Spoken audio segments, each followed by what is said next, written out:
Gel.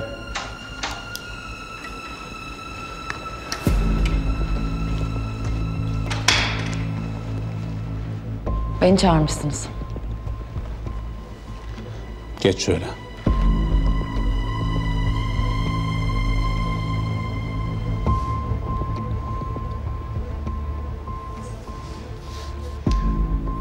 Derdin ne senin? Nasıl hocam?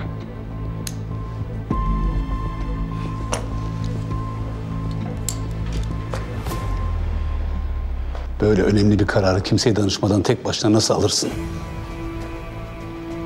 Mecburdum. Mecburmuş. Sen kim oluyorsun da mecbur kalıyorsun? ECMO kullanma yetkisine sahip olmak istiyorsan lisanslı uzman hekim olman gerekiyor, öyle misin? Öyle misin diyorum. Değilim. Hasta ölmüş olsa bunun sorumluluğu kimde olacaktı? Hasta hayatta. Operasyon başarılı geçti ve değerleri stabil. Bana bilmişlik taslama!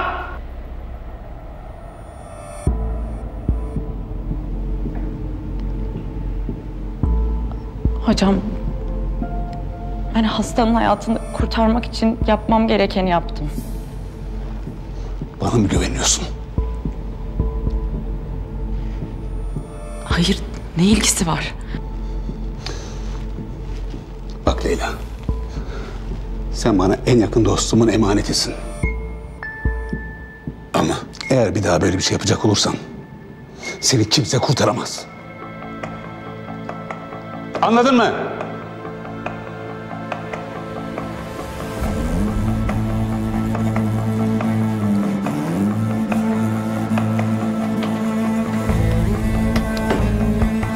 Aklını başına topla.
Ağlama. Ağlama. Sen doğru olanı yaptın.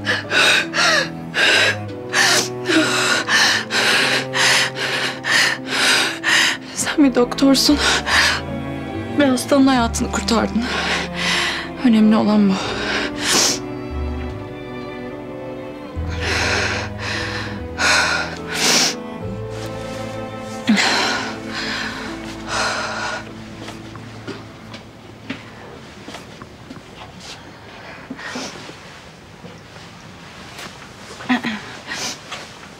Ne oldu, sen niye buradasın? Seni merak ettim.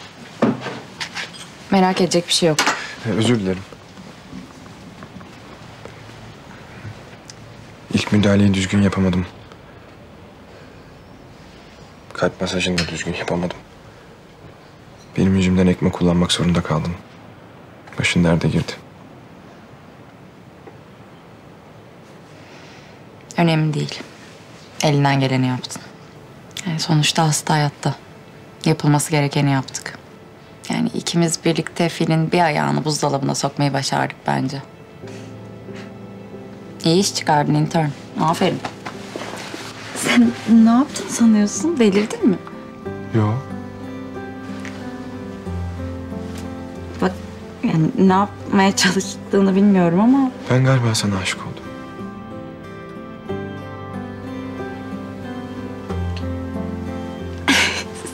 Sen gerçekten delirmişsin.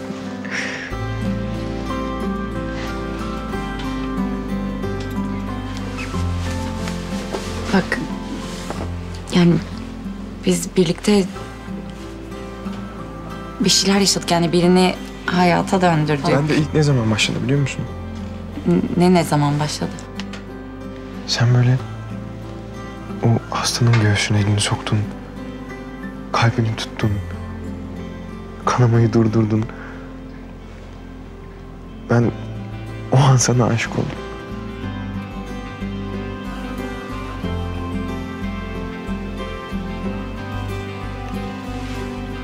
Sen... Sen gerçekten saçmalıyorsun. Madem saçmalıyorum neden hala buradasın? Benim hayatımda biri var. Kimse yok. Ben varım.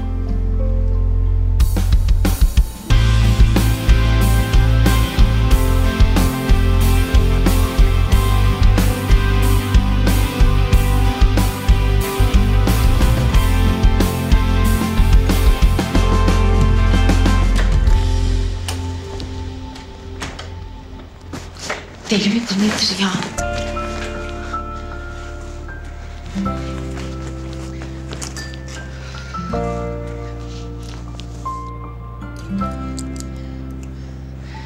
Ay peki sen?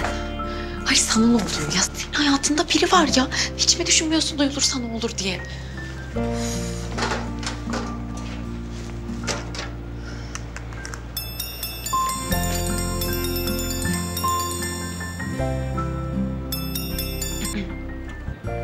Alo? Ha, geliyor musun? Tamam. Ben de çıkıyorum birazdan. Hı hı.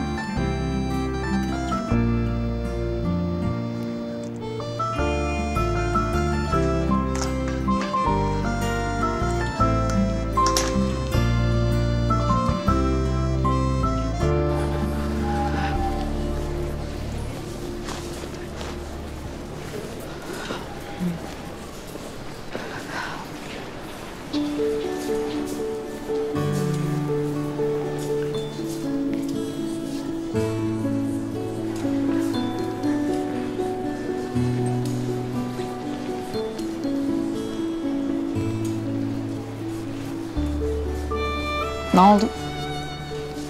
Hiç. Yani bir şey mi söyleyeceksin? Hayır.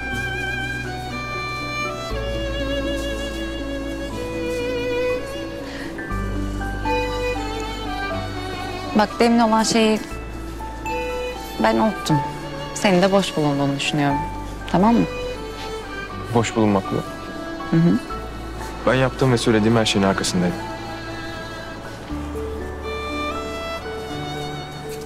Yani ben yardımcı olmaya çalışıyorum.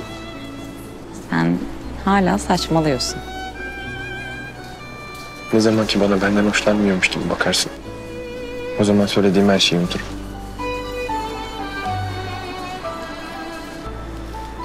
Söz.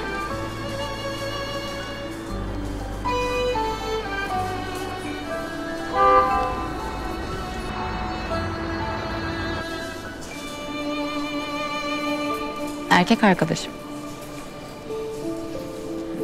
Yani demiştim sana erkek arkadaşım var diye.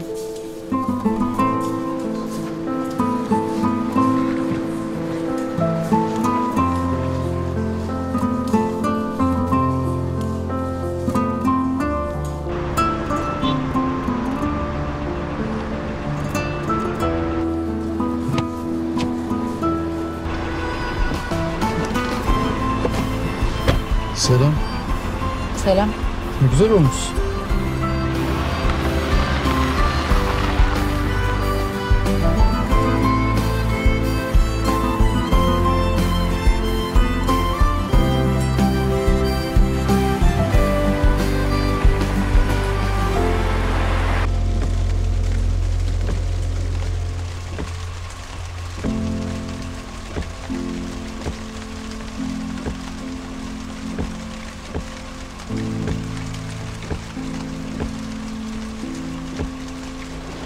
Tanımayı bu elinle mi durdurdun sen?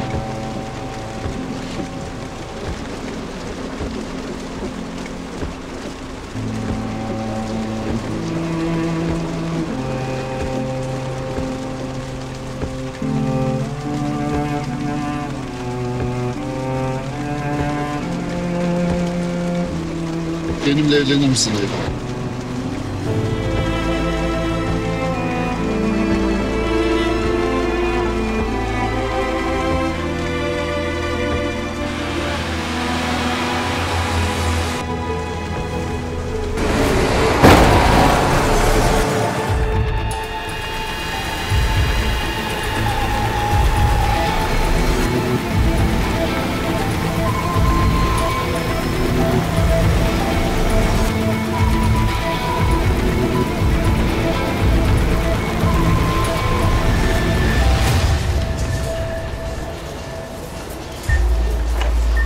Alo, efendim. Ne? Tamam hocam, bekliyoruz. Ne oldu? Cenk Hoca aradı. Leyla Hoca ile araba kazası geçirmişler. Leyla Hoca kendinde değilmiş. Ambulanstalar, şimdi buraya geliyorlar.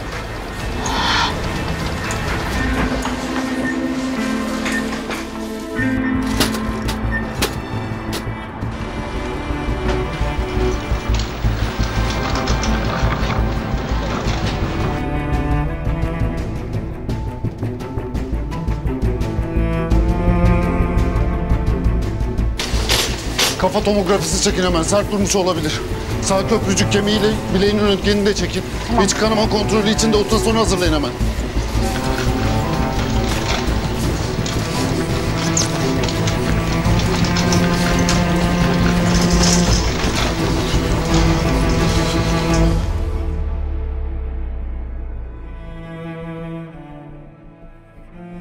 Monitörize edin hemen. Vitallerine bakın.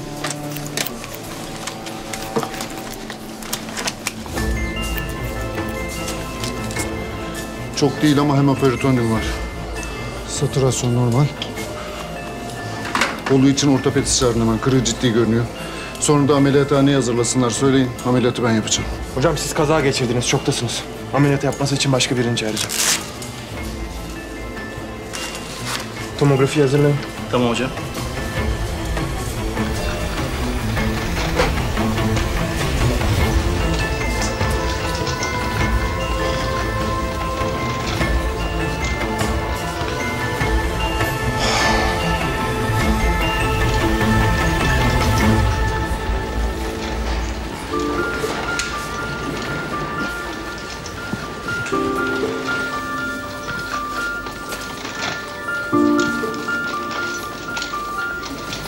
Cenk. Cenk değilim ben.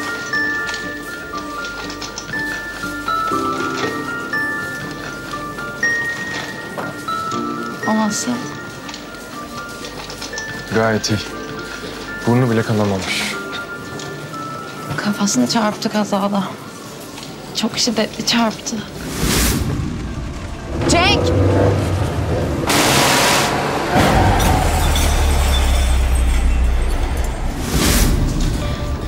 Hemen gidip onu kontrol et.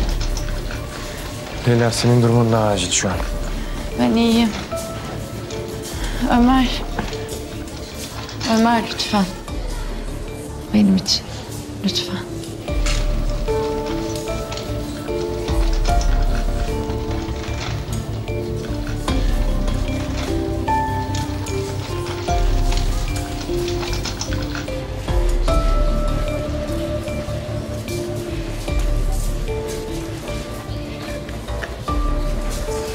Cenk Hoca'yı gördün mü? Görmedim hocam. Çek ellerini. Nasıl yaptın bana bunu? Nasıl? Bahar sessiz lütfen. Yüzük takmışsın, gördüm parmağındaydı. Bahar bunu burada şimdi konuşmayalım. Ne zaman konuşalım? Ha? 2 senedir oyalıyorsun beni. Bu kaza olmasa haberim bile olmayacaktı. Ben sana söz mü verdim? Söz mü verdim ben sana? Ha? Sen ne kadar iğrenç bir insanmışsın ya. Ya kes saçmalamayı. Kes artık ya. Evet teklif ettim. Her evlenen aşkından mı evleniyor sanıyorsun? Kariyerim için Leyla ile evlilik en doğru karardı. Ben de öyle yaptım. Ama biliyorsun sevdiğim kadın sensin. Ne yapıyorsam ikimizin geleceği için yapıyorum.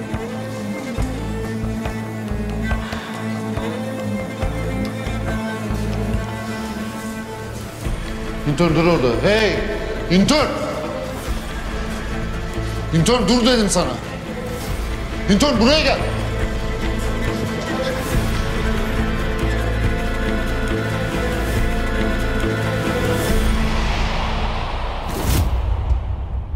Cenk! Cenk! Cenk! Tamam sakin. İyi misin? Nefes almıyor. Tamam git hemen yardım çağır. Nefes almıyor. Tamam hemen yardım çağır koş. Beni duyabiliyor musun? Beni duyabiliyor musun?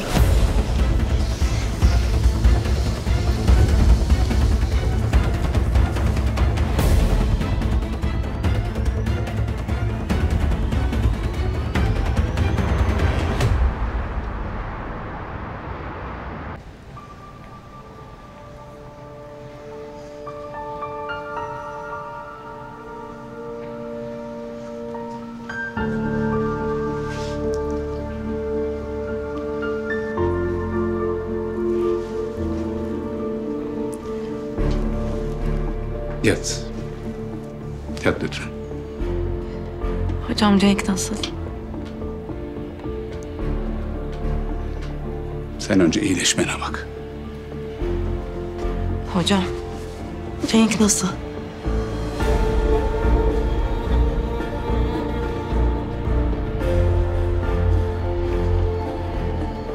Cenk Hoca'yı kaybettik. İyi bir cerrahı kaybettik.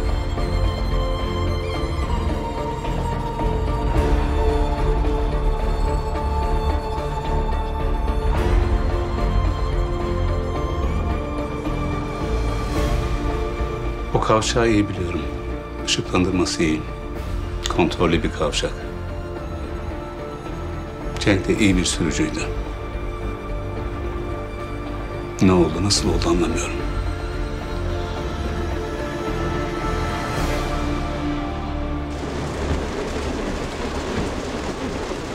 Benimle evlenir misin Leyla?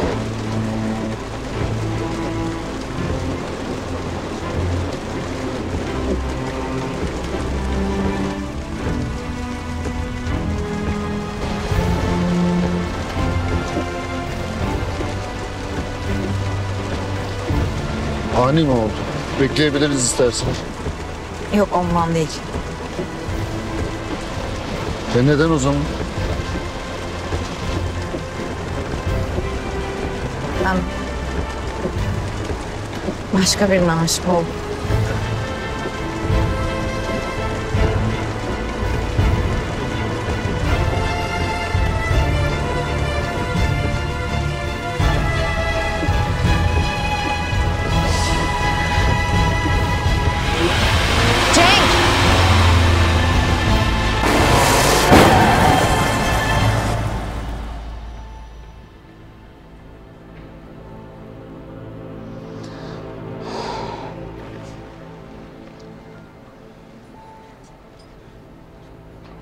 Bir gün bana o an ne olduğunu anlatırsın belki.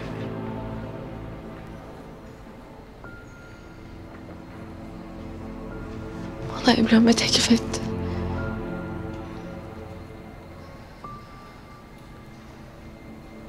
Biliyorum. Önce benden izin aldı. Kazayla ilgisini anlamadım. Kazadan hemen önce.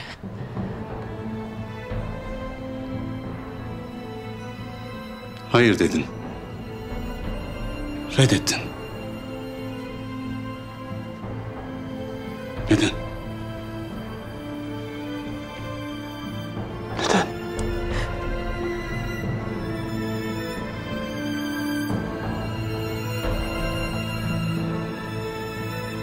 Başkasına aşık oldum.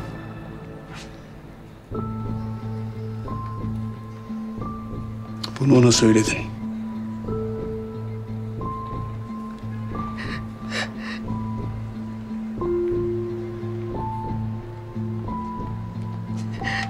Çok genç, çok iyi bir cerrahı kaybettik. Hem ailesi hem bu hastane.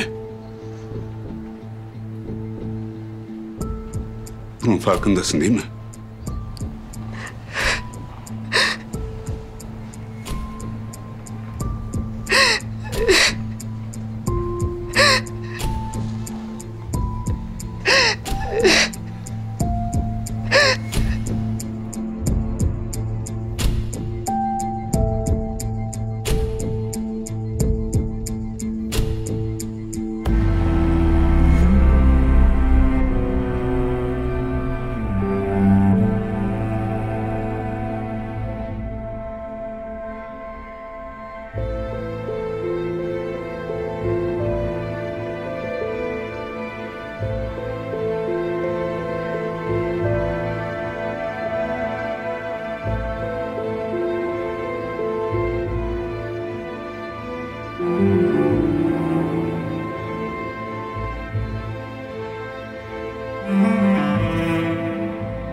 Nasıl? Heyecanlı mısın? Yo. Niye? İnsan her gün kariyerinde böyle şeyler yaşamıyor. Heyecanlı değilim. Hazırım. Bence robotsun. Cerrahi bölümünden alınan 2 cerrahtan biri oldun. Ama hala cool'luktan ödün vermiyorsun. Of, keşke o da görseydi. Hayda. Yine mi Leyla? Evet abi, yine Leyla. Oğlum kız çekti gitti. Kabullen artık bunu. Unut. Unutamıyorum. Ne yapayım? Ama o hem seni hem bizi çoktan unuttu ki hiç ortaya çıkmadı 5 senedir. Ben de bunu anlamıyorum işte. Biliyorum abi. Anlıyorum seni. Nasıl görünüyorum? Gayet iyi. Gerektiği gibi. Öğrendin bir şeyler. Oo beyler, erkenden damlamışsınız.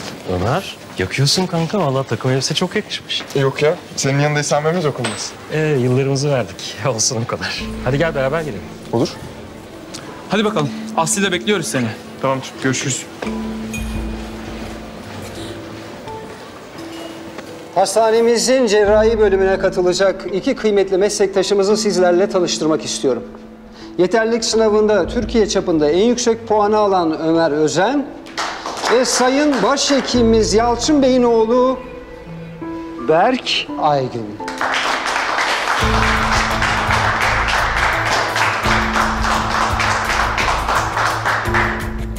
Elimizde büyüdü desek yalan olmaz.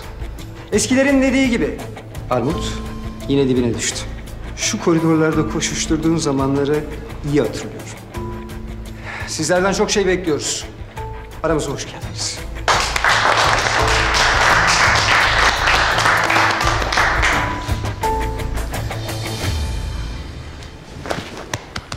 Tebrik ederim. Teşekkür ederim. Tebrik ederim. Teşekkür ederim.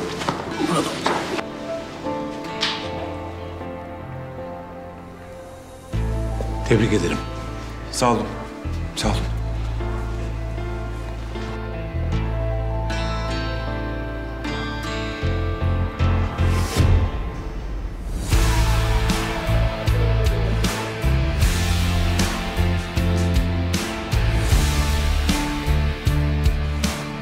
Müsaitseniz birkaç poz almak için geldim. Arkadaşımız kurumsal dergimizin son sayısı için geldi. Hep birlikte şöyle 2 sayfaya yayılacak güzel bir poz verelim. Olur mu? Evet, çok zamanınızı almayacağım.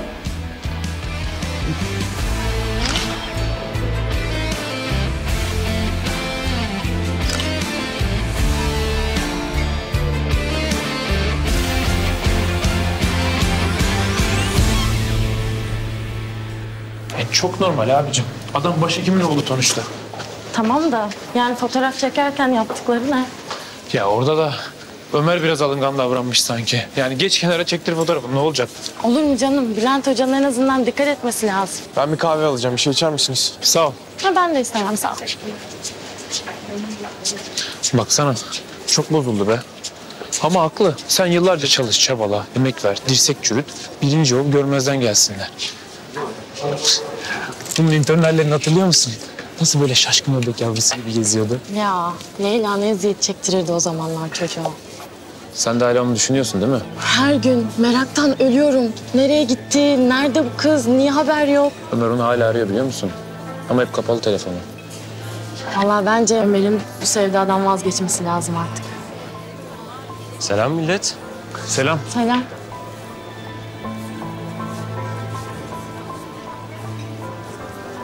Ömer, niye çıktın oğlum fotoğraftan? Objektifimi sevmiyorum. Ha okey. Ben de benim yüzümden onu bozuldum falan zannettim. Hani herkes başıma üşüştü ya. Yok ya, ne alakası var? Sonuçta önemli olan seçilmekti. Değil mi? Kesinlikle. Akşam hepinizi yemeğe çıkarıyorum. Ben ısmarlayacağım, tamam mı? Olur mu ya öyle şey? Birlikte ısmarlayalım bari. Sonra ısmarlarsın. Bu sefer benden olsun. Akşam işlerinizi ayarlayın. Bahane istemiyorum. Görüşürüz.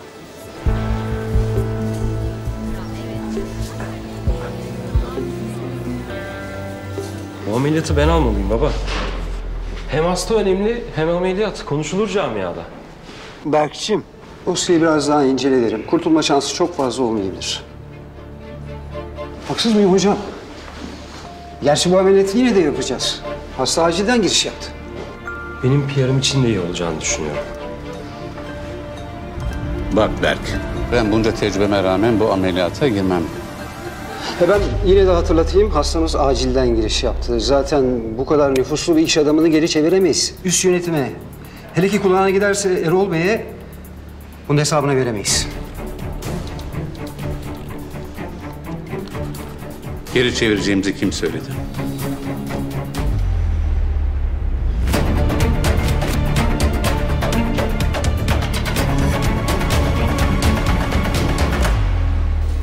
Akşama iyi bir yemek yiyeceğiz. Evet ama herkes kendi ısmarlasın abi. Nereye götürecek acaba? Yardım edin! Yardım edin! Kurtarın beni! Nesi var hastanın? Yardım edin! Septik şoka girebileceğini düşünüyorum hocam. Akciğer tomografisi alıp ATG analizi yapalım. Yardım edin! Tam olarak nereniz ağrıyor? Karnımın alt tarafı ağrıyor. Bir haftadır ağrıyordu. 3 gündür kesilmişti ağrısı. Bugün tekrardan şiddetli bir şekilde başladı. Ne oldu anlamadım. Açın gözünüzü yukarı bakın. Yukarı bakın.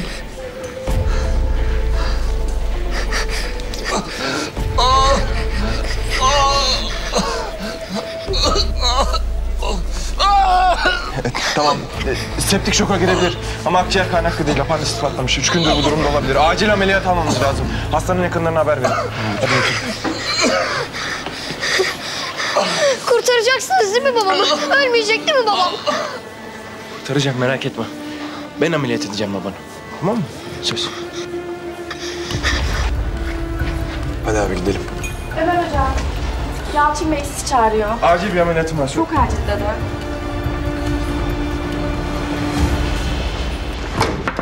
Hocam hiç vaktim yok. Acil bir ameliyata girmem lazım. Başkasına pasla. Çok önemli bir hastamız var. Ameliyata senin girmeni istiyoruz. Hastanın apandisiti patlamış. Şu an septik şokta. Beni bekliyorlar aşağıda. İsterseniz ben gideyim. Ya basit bir apandisit ameliyatı yüzünden mi bu kadar tantana? Acil haber veririz, Hakan girer. Hocam zaten hastanın durumu kritik. Başka komplikasyonlar da olabilir. Hem hastanın yakınlarına söz verdim. Şimdi beni görmezlerse telaşa Ömer kapılırlar. O Hoca. yüzden ben... Hasta bizim için, hastanemiz için çok önemli. Çok kritik bir ameliyat bu. Senin için de bir fırsat.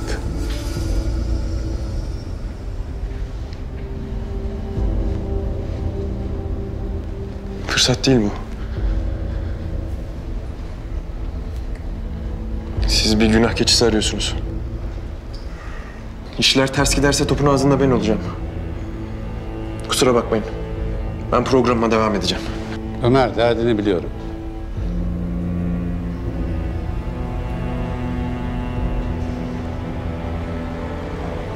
Neymiş benim derdim? Fakir bir aileden geliyorsun. Zor şartlarda okudun.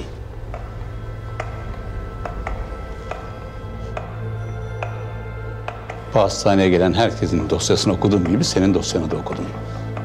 Babanı bu hastanede kaybetmişsin. Apandisit yüzünden. Sepsis vakası. Hocaya söyleyin. Apandisit ameliyat vakası varmış, sepsis vakası. Ona bir girsin.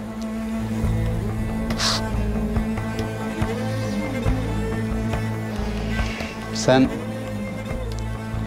acili birbirine katan o hırçın çocuksun. Seni hiç unutmadım. Anlaşılan şimdi bu durumu da babanın vakasına benzetiyorsun.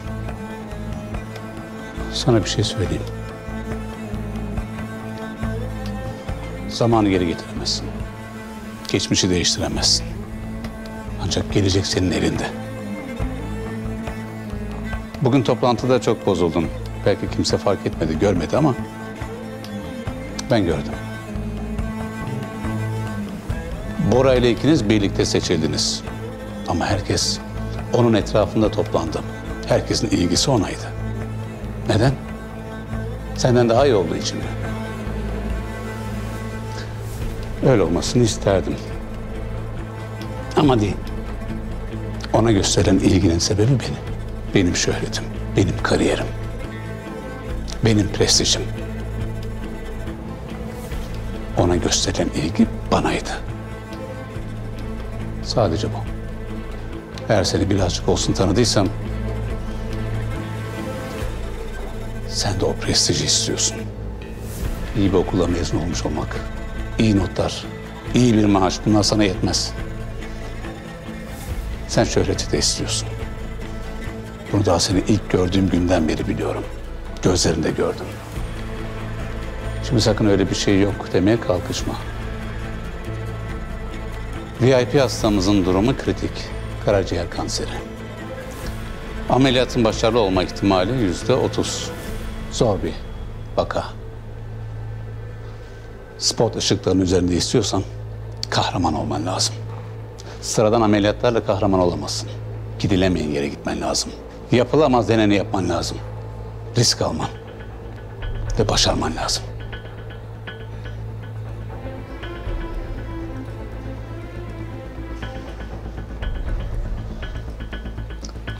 Bana meydan mı okumak istiyorsun? İşte sana fırsat. İster değerlendirirsin, ister değerlendirmezsin. Karar senin.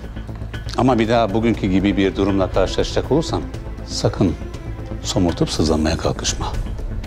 Olduğun yeri kabullen ve mutlu olmasını öğren.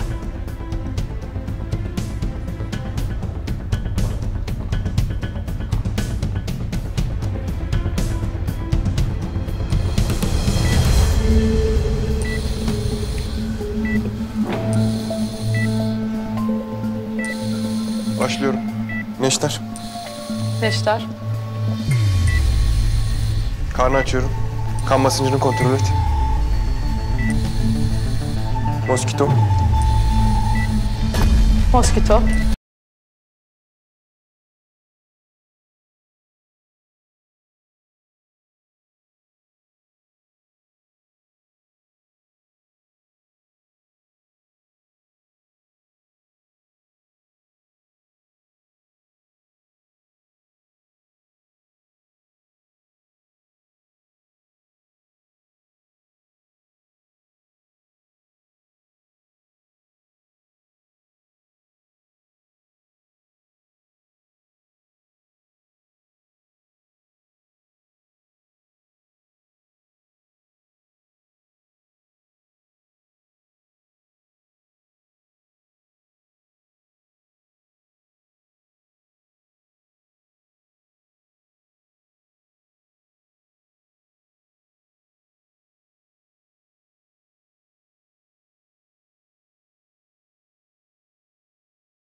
...250 jürlükle.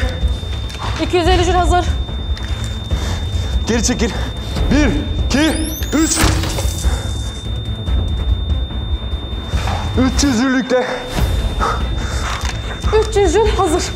Geri çekil. 1, 2, 3.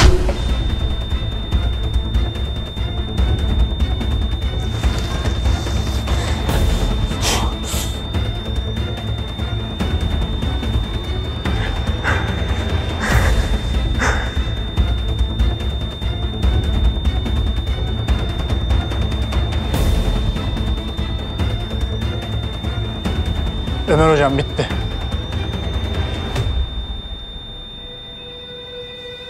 Ölüm saati 14:20.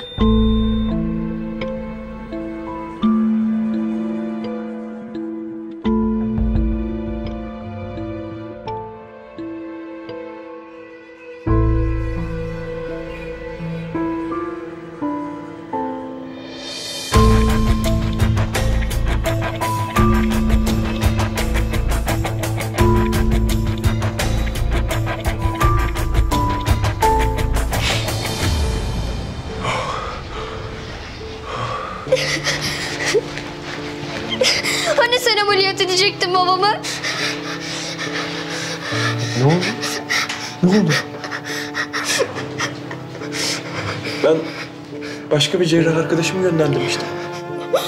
Başaramadı o cerrah. Babam şoka girdi. Bekleyemedi sizin keyfinizi. Özür dilerim.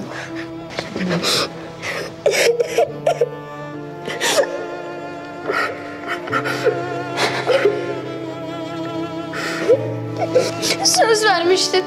Kurtaracağım demiştin babamı. Ölmeyecek demiştin babam.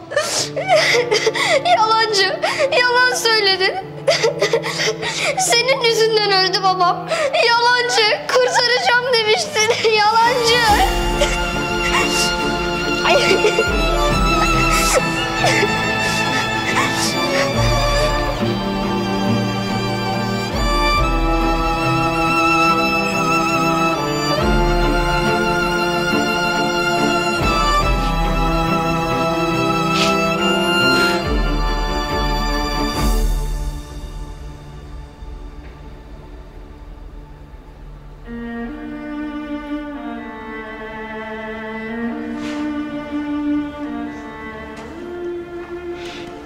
Ne bu? Nakil kağıdın. Şimdilik biraz uzaklaş diye seni bünyemiz dahilindeki başka bir hastaneye nakil ediyoruz. Bir süre sonra geri geleceksin. Tabii ortalık yatışınca. Özel Uluçınar Hastanesi. Nerede burası? Uluçınar'da.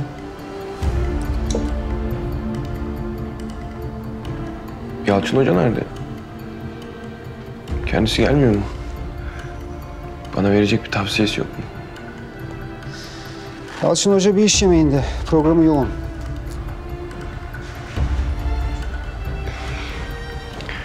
O hasta öldü.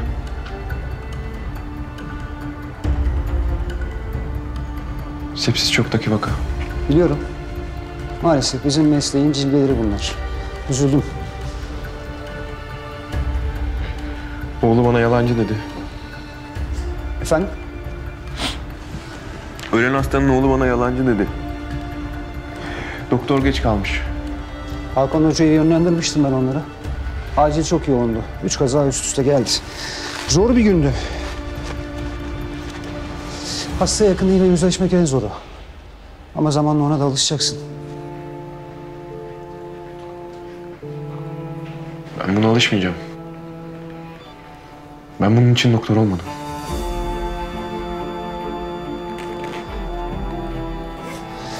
Benim çıkmam lazım. Sen biraz daha otur dinlen. Buradan uzaklaşmak iyi gelecek. Bir mola gibi düşün. Sonuçta orası da bizim yerimiz. Küçük bir yer değişikliği o kadar. Şu olay bir soğusun. Ben seni arayacağım.